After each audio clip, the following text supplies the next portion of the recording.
രാജുവിടെ അവ സൈക്കിളും വാടകയ്ക്കെടുത്ത് പോയേക്ക. എങ്ങോട്ടാന്ന് അറിയില്ല, എപ്പോഴാ വരികയെന്നും അറിയില്ല. അവന് വരണേനും പോണിനും വ്യവസ്ഥയൊന്നുമില്ലല്ലോ. എവിടെ പോവുക? ഈ സാരി ഒന്ന് മാറ്റി വാങ്ങണം. ഒന്ന് നനച്ചേ ഉള്ളൂ, പിന്നെ പോയി. ഞാനൊന്ന് പോയിട്ട് വരാം. തനിച്ചോ? അതിനെന്താ?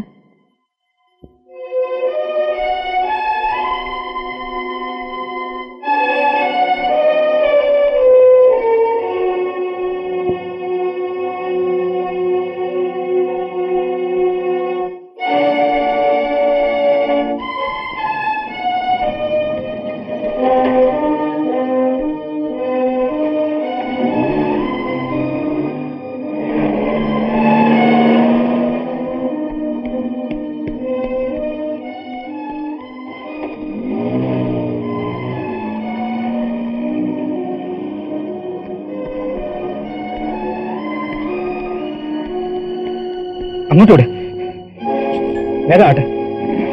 എങ്ങോട്ടാ സാറേ? അങ്ങോട്ട് പോയ ആട്ടോടെ പുറകെ.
എന്താ തിരിച്ചു വന്നത്?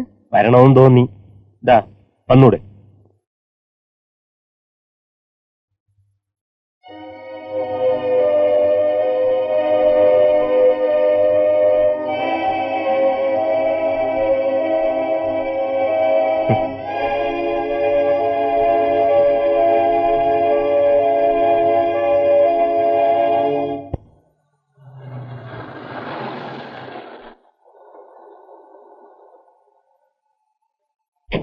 ബാലേട്ടൻ വന്നിട്ടില്ലെന്ന് തോന്നുന്നു.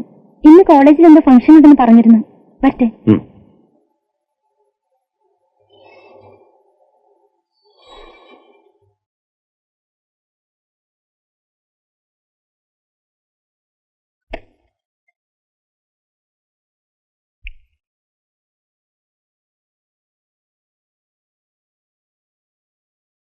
വേണേ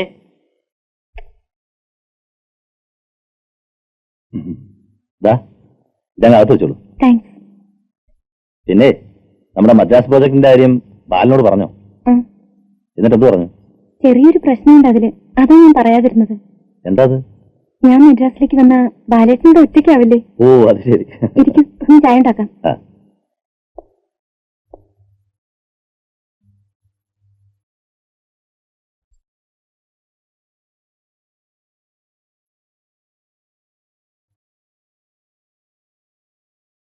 മദ്രാസിൽ ഒരു ബ്രാഞ്ച് തുറക്കുന്നത് തന്നെ വേണിയെ മനസ്സിൽ കണ്ടുകൊണ്ടാണ്. വേണിയെപ്പോലെ എഫിഷ്യന്റ് ആയ ഒരാൾ കൂടെ ഉണ്ടല്ലോ എന്നതാണ് ധൈര്യം. മറ്റൊരു തരത്തിൽ പറഞ്ഞാൽ ആൽഫ ആൻഡ് ഒമേഗ ഇപ്പോൾ വേണിയുടേത് കൂടിയാണ്.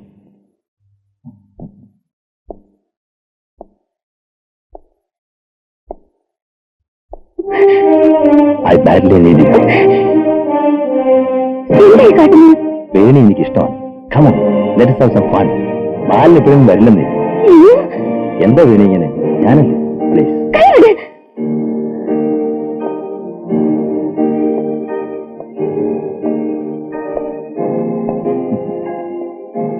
നിങ്ങൾ എന്താ എന്നെ പറ്റി വിചാരിച്ചത്? എന്താ ഇത്ര കാര്യമാക്കാൻ? വേറെ വല്ലയിടത്തും ചെന്ന് മതി ഇതൊക്കെ. എന്നാലും ഇങ്ങനെ ഒരു വൃത്തിയായിട്ട സിറ്റുവേഷൻ ഉണ്ടാക്കിയല്ലോ. എത്ര ചീപ്പാ.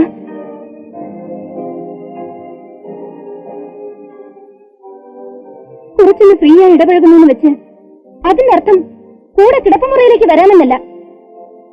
I am sorry.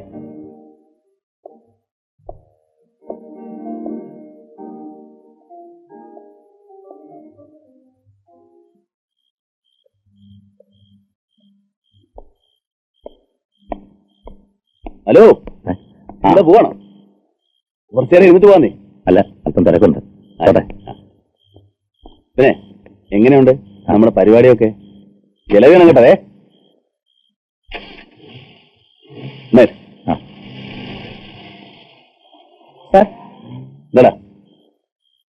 സുശീല ചേച്ചി പറഞ്ഞിട്ട് വന്നതാ, ചേച്ചിക്ക് സാറിനെ ഒന്ന് കാണണമെന്ന്.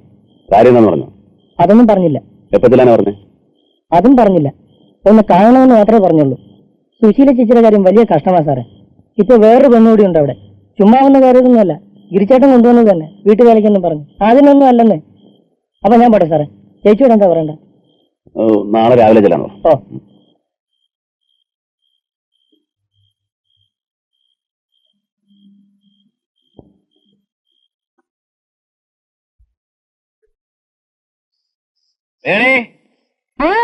അല്പം അച്ചാർ വല്ലതും ഉണ്ടായിട്ടാ ഒരു രുചിയില്ല. ഒരു രുചിക്കാരൻ.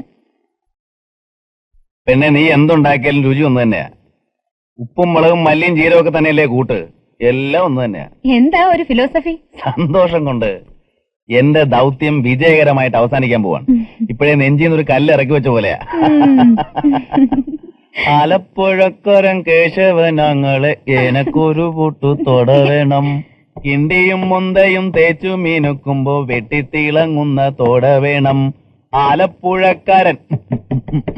ആലപ്പുഴക്കാരൻ കേശവനങ്ങളെ എനക്കൊരു പൂട്ടു തോട വേണം. മുറ്റമടിച്ചടിച്ചാടി വരുന്നേരം തോളേ കേറുന്ന തോട വേണം. ഏനുവെന്റെ അമ്മായും തമ്മി പിണങ്ങുമ്പോ കൂടെ പിണങ്ങുന്ന തോട വേണം. ആലപ്പുഴക്കാരൻ.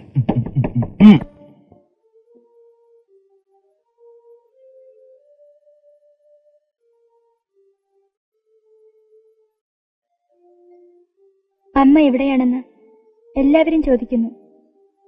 എനിക്കറിഞ്ഞൂടല്ലോ. എവിടെയാണ് അമ്മ? അമ്മയെ നഷ്ടപ്പെടാൻ എന്ത് തെറ്റാണ് ഈശ്വര ഞാനും ഉണ്ണിയും ചെയ്തത്? എല്ലാ രാത്രിയിലും ഞാൻ ഉറങ്ങുന്നത് കരഞ്ഞു കരഞ്ഞാണ്. ഉറങ്ങുമ്പോഴാശിക്കും അമ്മയെ സ്വപ്നത്തിലെങ്കിലും കണ്ടെങ്കിൽ. ഉണ്ണി ഇപ്പോൾ പഴയ ഉണ്ണിയല്ല, ആകെ മാറിയിരിക്കുന്നു. കളിയും ചിരിയുമില്ല, ചങ്ങാതിമാരില്ല. ഇന്നലെ രാത്രി എന്റെ അടുത്ത് വന്ന് ചോദിക്കുകയാണ്, എന്നെങ്കിലും നമ്മളിനി അമ്മയെ കാണുമോ എന്ന്.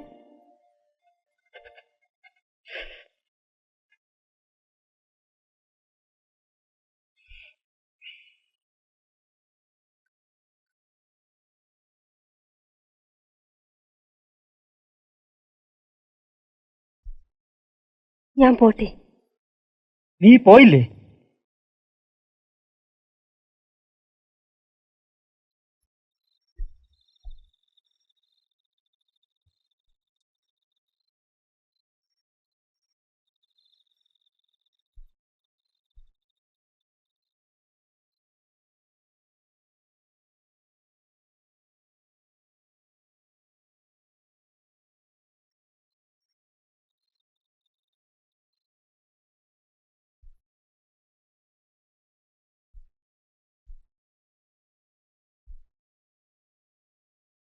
രജനിയുടെ കത്താണ്.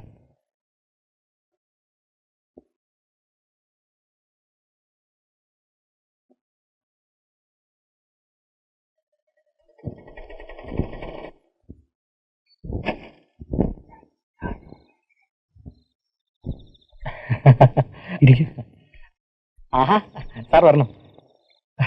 ഹലോ. പിന്നെ സാർ ഇരിക്കണം. ഇരിക്കണം ഇരിക്കണം സാർ. റോസമ്മയ്ക്ക് സാറിനോടൊരു കാര്യം പറയാനുണ്ടായിരുന്നു. ചേട്ടൻ തന്നെ പറഞ്ഞാ മതി. അതായത് സീതാലക്ഷ്മി എന്നാണ് പേര്. റോസമ്മയുടെ സെക്ഷനിൽ തന്നെയാണ്. നല്ല സ്വഭാവ, കാണാനും കൊള്ളാം. 37 വയസ്സേ ഉള്ളൂ, അത്രയും തോന്നിക്കത്തില്ല. വെളുത്തിട്ടാണ്. ഒരു കല്യാണം കഴിച്ചിരുന്നു, അങ്ങനെ ചത്തുപോയി. അതിൽ ഇഷ്യൂസ് ഒന്നുമില്ല കേട്ടോ. പിന്നെ കല്യാണം വേണ്ടാന്നും പറഞ്ഞിരിക്കായിരുന്നു ഇത്രയും കാലം. ആദ്യമൊക്കെ കടും പിടുത്തമായിരുന്നു. ഇപ്പോ ഞങ്ങളൊക്കെ പറഞ്ഞ് മനസ്സ് മാറ്റി. പിന്നെ സാറിന്റെ അഭിപ്രായം കൂടെ അറിയണമല്ലോ.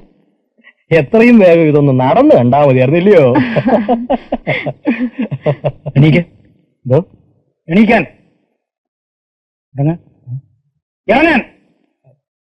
കല്യാണാലോചനയും കൊണ്ടുവന്നിരിക്കുന്നു. സാർ ഞാൻ